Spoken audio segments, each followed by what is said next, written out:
Vítam vás na hodine Hodinový právnik. Predstavenie sa v prvej skupine. Ostali sme v takejto silnej zostave. Poďme na to.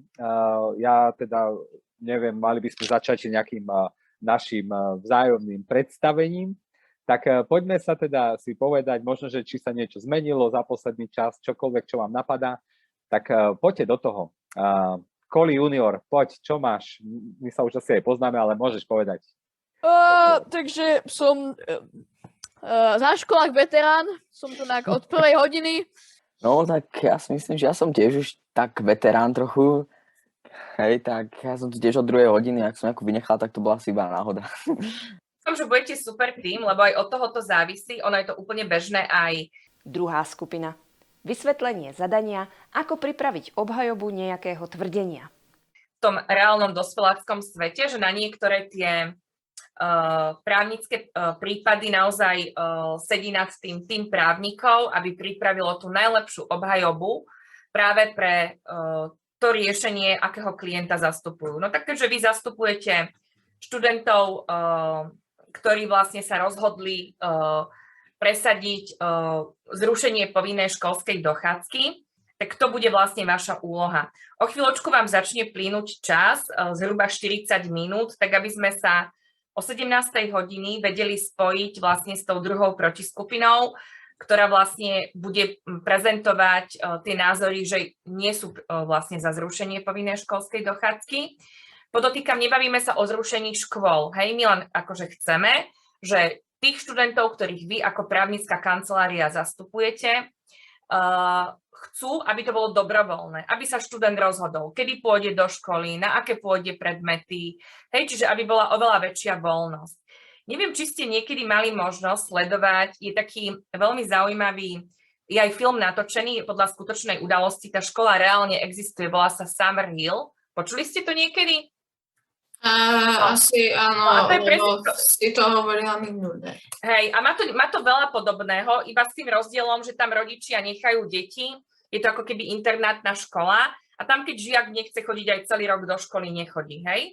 Ale v podstate ten film pojednáva nielen o tom, ako oni museli bojovať, aby im v Anglicku tú školu nezrušili, ona inak dodnes existuje a chodia tam reálni študenti, ale v podstate sa venuje práve aj tomu zmyslu tej školy a to by malo byť niečo podobné v tom duchu, čo vy chcete zastávať názor tých študentov, za ktorých vlastne budete presadzovať tie vami zozbierané argumenty, že vlastne skúste rozmýšľať potom už, keď vlastne začnete spolupracovať, že vlastne prečo chodíme do školy, za akým účelom a či je naozaj nutné, aby tí študenti to mali povinné. Vymyslím si, on keď vie výborne anglicky, možno lepšie ako učiteľ, tak nemusí chodiť na hodiny angličtiny, môže ten čas stráviť nejako pre neho zmysluplnejšie a podobne, hej?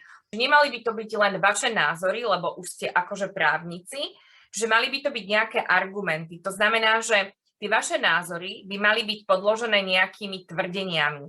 To znamená, že vy interpretujete ten váš názor v nejakých súvislostiach a ideálne, ak nájdete na internete, k tomu aj nejaký dôkaz. Dôkaz môže byť nejaká prípadová štúdia, výskum, hej, prieskum, pozorovanie. Len vy nemáte na to veľa času, lebo právnici by na tom sedeli hodiny a hodiny, dni a týždne, vy máte na to 40 minút. Opäť práca v prvej skupine. Vysvetlenie zadania. Zároveň sa budeme musieť dohodnúť, kto za našu skupinu je taký najobratnejší rečník, ktorý potom sa postaví a povie, ja si myslím, že známkovanie nie je preto, lebo toto. Čiže aj nejakého prezentátora, jednoho z nás budeme chcieť. Potom sa stretneme o 17. s druhou skupinou, kde oni nám povedia svoju reč, my si budeme písať všetky ich argumenty a oni si budú písať naše. Vrátime sa potom sem naspäť a budeme mať 5 minút na to, aby sme pripravili protiargumenty. Teda už nie na základe tej reči, ktorú sme si my pripravili, ale na základe toho, čo oni pripravili. Ak náhodou sme niečo netrafili ešte a oni to povedali, tak budeme rozmýšľať, že ako im vyvrátiť ten ich argument za známky. Hej? A potom by sme mali ešte mať návrat k tej druhej skupine. Oni nám povedia svoje protiargumenty proti nám, my im povieme naše protiargumenty proti ním. Vraciame sa potom naspäť a tu nás si to zreflektujeme jednak, aké to bolo, ako sa vám darilo s tou argumentáciou. Divné na tejto hodine je, že väčšinou tieto argumentačné súboje v tej debatnej asociácii sú postavené na tom, že sa vyhlasuje víťaz, že ktorá skupina vyhrala. U nás, keďže my záškoláci to máme tak, že tvrdíme, že chceme, aby sme rástli na základe toho, že chceme sa zlepšovať, ja chcem byť lepší zajtra, ako som dnes, tak nebudeme vyhlasovať víťaza, či ste víťaz vy, alebo druhá skupina, ale budeme skôr reflektovať, že čo sme sa naučili dnes a čo sme porozumeli a čo nám to dalo do ďalšieho argumentačného súboja, keď budete mať príležitosť argumentovať so spolužiakmi alebo s učiteľmi, alebo možno, že s niekým v bežnom svete. Čiže to je náš dnešný cieľ, naučiť sa čo najlepšie argumentovať a získať čo najlepšiu ako keby zručnosť argumentovať a podkladať svoje tvrdenia nejakými argumentami, nie len, že je toto dobré, lebo som to povedal, ale je to dobré, lebo toto a toto. Je ešte niečo, čo viete povedať k brainstormingu, lebo je tam ešte jedno dôležité pravidlo. Ja viem, že tam nejaké je, ale zabudol som. Ja Dobre. tiež. Tak ja vám ho poviem, veď na to sme tu, my mentori. To jedno dôležité pravidlo je, že nekritizujem akýkoľvek nápad toho druhého a nezavrhnem ho. To znamená, hoci čo povie ten druhý k tej téme, je v poriadku a zapíšeme to a nepoviem, toto je blbosť, to ani tam nezapíšem. Áno, to je pravda. Akože myslíš, že úcta, hej? Je to úcta a zároveň je to, aby sme neblokli sa, lebo keď Koli niečo vykrikne a poviem, Koli, to je blbosť, tak sa môže stať, že ho zablokujem a že bude proste potom ako keby opatrnejšie hovoriť ďalší nápad. A brainstorming je presne o tom, že ja neopatrne hovorím veľa nápadov, lebo môže vzísť aj nápad, ktorý na prvý pohľad by bol blbosť a potom si poviem, no počkaj, a toto je zaujímavé, takto som sa na to nikdy nepozeral. Mám to, stres. Stres, No, to som výborné, chcel povedať, takéto ja. nápady, hej.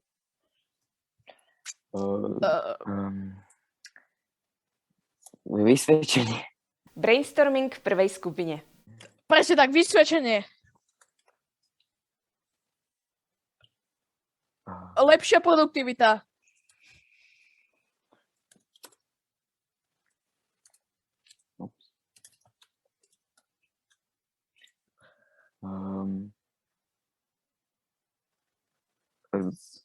Strach zo skúšania alebo opakovania učiva. Strach. Potom ešte, ako to povedať, ako vyššie mentálne, alebo že sa vieš sústrediť akože fakt na to učivo a nie na to, že známku. Mhm. Ja neviem, mental health, alebo tak nejako. Ako, neviem to Super. lepšie povedať. Ale však teraz je to jedno, čo Áno. povieš. Hoci čo tam napíšete, potom to budete spracovať do tej reči. To je v poriadku, teraz hoci čo. Zábava.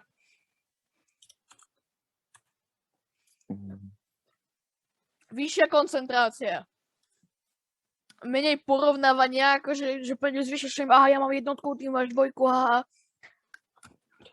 tak, Alebo, neviem, ako to povedať. Vyrovnanosť, tak. no. Možno akože, no, neviem ako tiež povedať, ale akože lepšie zapamatovateľnosť, že Áno, akože učivo si lepšie zapamätáš proste. áno. Alebo lepšia koncentrácia. No, nie, počkaj, to máme vyššia to už koncentrácia. máme. To máme už, pardon. Nie. Akože, dobre, to je jedno, viac si proste zapamätám. Skúste to rozpracovať do formy argumentu. Brainstorming v inej skupine. Formulácia argumentov na obhajobu názoru, že uniformy nie sú prínosom. Môže to byť v štýle nejakom, že ako nie každému sa páči štýl uniformy. Niekto má radšej športovejšie, niekto má radšej... Alebo niekto, že proste si dáš Ja? oranžovo vo čierne a ty máš radšej možno zelenú. Že proste aj farby. Alebo doslova môžeš neznášať nejakú farbu, že sa necítiš dobre v tej farbe a teraz prídeš do školy a tam je zrovna tá farba. To musí byť riadne trpenie, čo? Keď musíš nosiť tú. My sme nosili ináč také boli to také hnedé šaty a čierne zástery, takže nič moc. A keď bol sviatok, tak sme si tie zástery vymenili za biele. Takže my sme chodili ako také čierne vrany. Všetko to bolo také. Teraz si myslím, že tie oblečenia sú také asi trošku pestrejšie. Keď je vonku zima a dievčatá musia nosiť sukni. Super. Alebo napríklad niekto možno nerád nosí sukne, hej, že sú dievčatá, ktoré proste jednoducho sukňu nechce nosiť a musí nosiť sukne. To tiež musí byť nepríjemné však. Formulovanie argumentov za nosenie uniforiem v ďalšej skupine. Mne napadol okrem tohto tu ešte aj taký argument, že keď nám prišiel ten mail, že o čom budú, tak som si preberal, že k čomu by som aký argument dal a tu mi napadla taká vec, že by sa menej šikanovalo. Prečo myslíš? Pretože že niektorí sú takí ešte, že nadávajú na nich, že nemajú značkové veci, alebo že sa škaredo oblekajú, alebo že boli roztrhaní a také. Ale toto vlastne je, že rovnaké postavenie medzi deťmi, alebo odpúr, alebo žiadny false pass s nevhodným oblečením, niečo také, alebo odpúr, ranie, to tu je vlastne. On tak bol jedno. Tak ako hovoril Dano, vy to môžete ešte rozvíjať. Že proti, že je to finančne náročné pre školy, tak povieme, že ale finančne jednoduchšie pre rodičov a také. Vieš? Hej, to je dobrý nápad. No. Tak. Takže tam dáme toto, že obvojuje to šikanu. Formulovanie dôkazov a argumentov jednej zo skupín. Adamko, to, čo si práve našiel a prepisuješ, tak to je podľa teba argument alebo dôkaz? Si dôkaz skôr. A keď ide o dôkaz, tak... To zaradím do sekcie dôkazy. Dobre. A čo je dôležité pre dôkaz? Čo má oproti argumentom? Oproti argumentom. Čo robí dôkaz s dôkazom? Dôkaz niečo dokazuje, že to existuje. Že to je skutočné. Práca v skupine. Vysvetlenie postupnosti, téza, tvrdenie, vysvetlenie, dôkaz a praktická aplikácia schémy. Mestská hromadná doprava by mala byť zadarmo. Hej, to bola téza. U nás bude téza, známkovanie by sa malo zrušiť. Hej, to bude naša téza. Teraz vysvetlenie, tu je, že na presun v rámci mesta využívajú osobné automobily ľudia, často stoja v zápchách, hej, maximálne jeden alebo dvaja sú tam. Hej, a teraz, že preto si myslím, že má zmysel, aby bola doprava zadarmo, pretože ju začnú ľudia častejšie využívať miesto tých aut. Hej. Čiže to je moje vysvetlenie. A potom je tam k tomu, že dôkaz a ten môžeme a nemusíme robiť. Hej. Čiže naša úloha, začneme tým, že chceme dať nejaké tvrdenie k tej téze, že známky by sa mali zrušiť. Ako ja by som to, ak vám to nevadí, tak ja by som to veľmi rád odprezentoval, ak nechce niekto iný. No rozhodne nevadí, ja som taký dobrý akože v debate. Ja presne v tomto vynikám. Sa nebudem povedať. Ja si myslím, podľa mňa by bolo najlepšie začať. Alebo my to vidíme. Môžete to dať v množnom čísle, hej? Áno, použite túto formulku, hej? OK. To je jednotka, ideme vyjadriť názor. My si myslíme, že známky znižujú produktivitu žiakov. No, to je dobré. Začnite tým, že tam dáte najskôr to, že ste proti alebo za, hej? Lebo prečo si to myslíte, budete dávať až v tom druhom potom. Aha, OK. Dobre. Tu len, že ja si myslím, alebo vidím to tak, že by sa malo známkovanie zrušiť, alebo niečo podobné, hej? Lebo potom budete v tých ďalších dávať v tom druhom, prečo si to myslíte. Že by sa mali známky zrušiť, nie? Že by sa známky mali zrušiť. V tejto dobe sa... Počkaj, ešte to nepíš. Najprv musíme si... Dobre. Tak, že žiaci sa stresujú zo známok tým pádom sa učia len pre známky a nie pre samých seba? To je dobré. Dobre. Už neviem, jak som to povedal zase. Práca v skupine. Vytváranie štruktúry obhajoby. My sme taktiež za to, sme proti uniformám, tak sme taktiež za to, aby mohli mať žiaci škôl slobodnú vôľu a mohli by si obliecť to, čo chcú, nie to, čo škola nariadí, takže sloboda žiakom. A sme proti noseniu uniformiem, pretože si deti nemôžu vybrať to, čo chcú. Sme za to taktiež, aby mohli nosiť dobrovoľné oblečenie, lebo keď je niekto z chudobnej rodiny, tak nemá na ňu peniaze a je v tom veľký problém potom. Dve skupiny sú spolu. Prvá skupina obhajuje názor za uniformy. Na školách sa často zvykne šikanovať kvôli oblečeniu.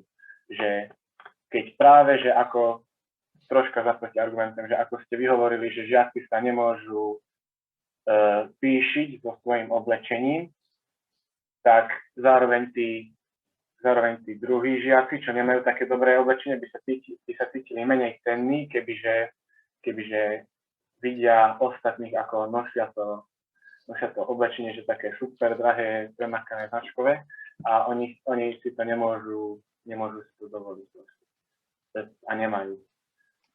A kebyže nosia uniformy, tak by všetci žiaci nosili rovnaké oblečenia. Každý by sa cítil rovnako cenný v tej škole a zároveň by sa aj nešikanovali kvôli tomu, že niekto, keď má nejaké škaredé alebo oblečenie, že sa na tom nebudú vysmievať. Potom napríklad, že by sa aj vyhlo tomu, že by nosili žiaci nevhodné oblečenia, ktoré by nevyhovovali školskému prostrediu, ale nosili by proste to, čo škola im, to schválené, čo škola im dá, aby museli nosiť. Iné dve skupiny sú spolu. Prvá skupina obhajuje názor proti známkovaniu. Takže my si myslíme, že by sa mali známky zrušiť, lebo znižujú produktivitu žiakov. A naše argumenty sú, žiaci sa stresujú kvôli známkam a preto sa učia len pre známky a nie pre samých seba. Žiaci sa budú tešiť do školy. Žiaci toho viac preberú a budú sa viac koncentrovať na učivo, lebo nebudú musieť písať testy a ostatné písomky a tak ďalej. Žiaci sa budú učiť na chybách a tým pádom sa eliminuje podvádzanie a ťaháky. Namiesto vysvedčení bude slovné hodnotenie, tým pádom sa žiaci nebudú porovnávať. A dokonca sme našli aj fakt, ktorý je Daniela Čechová, poradenská psychologička a psychoterapeutka. Čo sa deje v našom školstve, že väčšinou až na výnimky stačí pár týždňov v škole v prvej triede a deti prestavujú mať školu a učenie rady. Pravdepodobne to súvisí s hodnotením ich výkonov zo strany učiteľov a rodičov. Deti skoro pochopia, ako veľmi rodičom záleží na dobrých známkach a začnú mať obavy, či sa im ich podarí získať. Známkovanie je správne. Naše argumenty sú Obhajoba druhej skupiny na tému zaznámkovanie. Vieš, v čom sa musíš zlepšiť, v čom si dobrý a podobne. Môžete to podporiť v učení. Vieme, že jednotka je dobrá známka, päťka je zlá, takže viem, na čom som. Známkovanie je dlho používané, pretože je to niečo ako naša tradícia. Je to spätná väzba pre žiakov a učiteľov. Učiteľ vie na základe známok, aké má žiak vedomosti, ako ho má na nasledujúcej hodine vyskúšať. Motivačná funkcia známkovania je zrejme založená na predstave ľudského odhodlania. Keď dostanem zlú známku, spravím všetko preto, aby som sa na nasledujúci test poriadne pripravil a získal lepšiu. Známka hodnotí vedomosti, či už pri odpovedi, písomke, bleskovke, projekte. Mala by slúžiť ako zrkadlo, a podnietiť v študentoch schopnosť sebareflexie. A taktiež upovedomiť rodičov o tom, ako si ich dieťa v škole počína. No a máme jeden dôkaz. Vo vyhláške písanej Ministerstvom škola, vedy, výskumu a športu sa v metodickom pokyne číslo 21/2011 hodnotenie žiakov ako nevyhnutná časť výchovno-vzdelávacieho procesu má motivačnú, informatívnu, komparatívnu a korekčnú funkciu. Protiargumenty k obhajobe na tému známky áno. Môže ťa to podporiť v učení, skôr naopak, známka strašne demotivuje. Za tretie, čo ste tam mali vy, vieme, že jednotka je dobrá známka a 5 je zlá, takže vieme, na čom som. Neurčíš, na čom si, lebo nedozvieš sa, čo si presne spravil zle, stále to však neznamená, že to nevieš. Známkovanie je dlho používané, preto je niečo ako tradícia. Musíme napredovať a nehľadať za seba, takže staré tradície nahrádzajú nové. Za piaté, je to správna väzba pre žiakov a učiteľov. Učiteľ vie spätnú väzbu, ale žiakovi tú spätnú väzbu nepovie. Za šiesté, učiteľ vie na základe známok, akú má žiak vedomosť a koho má na nasledujúcej hodine vyvolať. Učiteľ síce vie na základe známok, aké má vedomosti, ale skúšaním ho ďalej neposunie. Reflexia v prvej skupine, pocity z hodiny a rekapitulácia procesu tvorby obhajoby. Tak sa chcem opýtať, že asi začneme teda tak klasicky emóciami, že ako ste sa cítili, ako ste sa mali počas tejto dnešnej hodiny. Môžem začať? Či kto niekto iný? Poď. Dobre. Cítil som zábavu a strašne veľa hnevu a agresie. Prečo? Lebo som tú druhú skupinu, čo tam dávali za argumenty, tak som ich chcel ešte aj teraz, by som im tam ešte niečo hodil. A druhý pocit, ktorý teraz, keď nad tým rozmýšľam, bola taký úžas nad tým, že jak ste to fakt parádne uchopili a taká hrdosť, hej, že mám takú super skupinu. Takže to som mal 3 také emócie. Názor niečo, akože sa povedal ten názor najprv. Nejaké vyslovenie názoru, to bol ten úvod. Áno, názor, obhájenie a ten dôkaz. A potom dôkaz, no. Aha, super. Čiže prvé bolo nejaké tvrdenie alebo názor, vyslovenie názoru. Potom tam bolo, že obhájenie alebo vysvetlenie, prečo si to myslím. A tretí bol dôkaz, že doložím to, že si to nemyslím len ja. Že to nie je len môj vymysel, ale že to niekto aj taký skúsenejší povedal odo mňa. Super, perfektné. Čo vám z toho prišlo najľahšie? Vlastne to vyslovenie názoru. Ja vysvetlenie prečo. Super. A to je zaujímavé a presne ako keby to ukazuje, že veľmi často, keď aj na internete sledujete nejaké debaty a diskusie, tak veľmi často ľudia akože najčastejšie vyslovia nejaký názor, to je veľmi časté. Potom ešte ako keby sú schopní nájsť nejaké prečo a dotretiť sa, ako doložiť to nejakým naozaj relevantným a správnym dôkazom, tak to nič. Toho už je veľmi máličko. No tak Koli junior, tak ten, tak sa ujal napríklad toho debatovania, toho proste, tak to by som napríklad asi nezvládol, hej. Ja mám radšej tiež také akože kľudnejšie roboty, ako písať napríklad teda. Kristián ocenil na Kolím, že keď je to pre neho prirodzené, takéto prezentovanie, že to rovno vzal a tým pádom to zabezpečil. Hej? Koli, čo by si ty ocenil? U Kristiána ako to všetko to tam dokladal a všetko to tam rýchlo zapisoval a vždy to vedel tak perfektne sformovať a dodal tú pikantnosť, že... Hodnotenie hodiny v spoločnej skupine. Budete mať možnosť zakliknúť viacero možností, aká bola pre vás tá dnešná hodina. To znamená, či bola pre vás nuda, zábava, stres, nezmyselná, zmysluplná, zbytočná, dobrodružná, poučná, poburujúca, alebo nebodaj znechucujúca.